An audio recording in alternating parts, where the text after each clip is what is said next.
Welcome to Code Fix, where you learn and enhance your programming experience.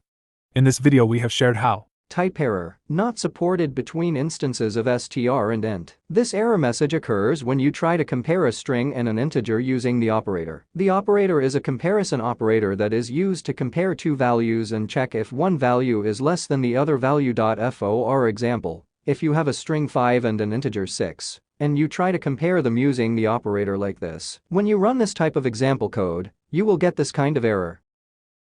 You will get a type error because the operator is not supported between a string and an integer. To fix this error, you need to make sure that you are comparing values of the same type. If you need to compare a string to an integer, you can convert the string to an integer using the int function before doing the comparison. For example, now let's run this example code. Here is the output you will get.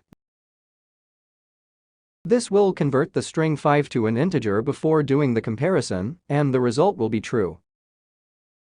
Hopefully this video helps you to sort out the issue you were facing. If you still face problem or need further help, just write in comments. I will reply you as soon as possible. Before you go, if you like this video, you can subscribe for this channel for future videos, which can help and assist you further.